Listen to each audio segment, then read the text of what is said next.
I'm interviewing Robert, and what's your last name, Robert? Cohen, C-O-H-E-N. Robert, I was just telling you about I would like to interview and show young kids. And how old are you, Robert? I'm going to be 70 years old in October. Can you repeat the story that you told me? Because I think a lot of times people come to Home Depot and they see an older gentleman and says, man, he's going to be 70 years old. Why is he still working in Lowe's? Can you tell me a little about yourself and how do you get to work at home at Lowe's at 69 years old? And this is something that you want to do or something that you have to do? This is something I have to do because the expenses are so high here on Long Island, especially for a homeowner, and Social Security doesn't pay enough for you to be able to pay the bills. Right. So you have to supplement your income, and unfortunately the better jobs, a lot of people don't want to hire you when you're an older person, especially with disabilities. So you have to take whatever you can get, unfortunately. This is the lowest paying job I ever had, and I used to work my main job when I was younger. I worked as an engineering officer, U.S. Coast Guard licensed on merchant ships traveling around the world. I did that for 22 years until I had an accident in 1987 in my backyard. I fell 25 feet from a ladder, landed on a big rooting system on a huge tree alongside of me, broke my back 3 places and 5 ribs. Wow. I was in a portable back brace for 13 months. And then after that, I went back to the Union Hall when they told me I was all healed up. And the doctor said I was no longer fit for sea duty, so I had to give up my license and give up my union book. And then after that, I went to VESID, and VESID declared me as a disability case. And they said they would be able to retrain me for a new job, and they sent me to Suburban Technical School in Hempstead. After the 13 months? Yeah. Okay. So I went there for 1 year for advanced electronics technology, graduated with a 100+ average, was hired by Ray Cal Milgo when I was ready to leave the school. And then after that, I worked for them for 15 years as a field engineer in data communications and networking. Then when the financial crunch hit, they wound up laying off field engineers so they could raise the bottom line. I was one of the older ones, so they let me go.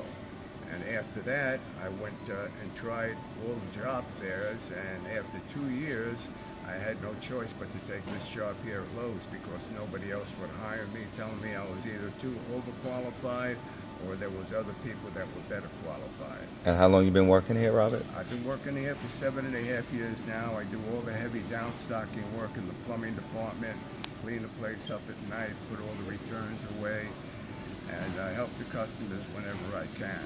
It's definitely not the best job in the world. Make only about $0.50 an hour for a raise after a whole year of ripping your guts out. The last ship I worked on in 1987, I was on for 200 days. I made $62,000. I work here at Lowe's all year long, and I make $15,000. Let me ask you something, Robert. Did you save for your pension? Did you get a pension when you left your job that you working 22 years? No, unfortunately, they told me that my accident was in a backyard. I'd have to wait until I was maybe 75 years old to be able to collect my pension because I didn't have enough time accrued in the union. Wow. So now you get the money from disability. You get a check from disability, right? No, I don't get anything from disability. The only money I get is Social Security, whatever little income I have from savings on the side, and whatever 401k I have from loans that I've been saving up. So how long you planning to work for, Robert? Well, I have to keep on working until I'm ready to kick the bucket, I guess, because there's not going to be any other way to pay the bills as long as I'm New York, unless I sell the house and move elsewhere. And where you live at? You live in Long Island? Yep, I live in Long Island where the taxes are $14,000 a year, and I don't live in a mansion either. Right. I can't get any discount even though I'm a senior citizen because in New York, you have to make less than $38,500 in order to be able to get a senior citizen discount. And with that kind of money, you couldn't possibly survive on owning your own home. So are you almost finished paying for your house? The house is actually paid for because I bought the house when I was still sailing at sea and I was making very good money at that time. So that makes a big difference that you're able to still afford those high taxes. Yeah, I could never in a million years ever afford to stay here on Long Island if I had a mortgage because I wouldn't have enough money coming in. I just barely make it right now. Is your wife working? No, my wife is severely handicapped. She's got worse handicaps than I do. She's got a tremendous amount of shaking in her hands and her arms. very severe speech impediment. So there's nothing that she could actually do that she could hold down a job for. Wow. So what would you tell young people, Robert, that thinking they have so much time? Should they invest? Should they save more money in a 401k? What kind of advice that you give young people that's looking at this video? I would do a lot of reading on materials and take various courses that might be available to them.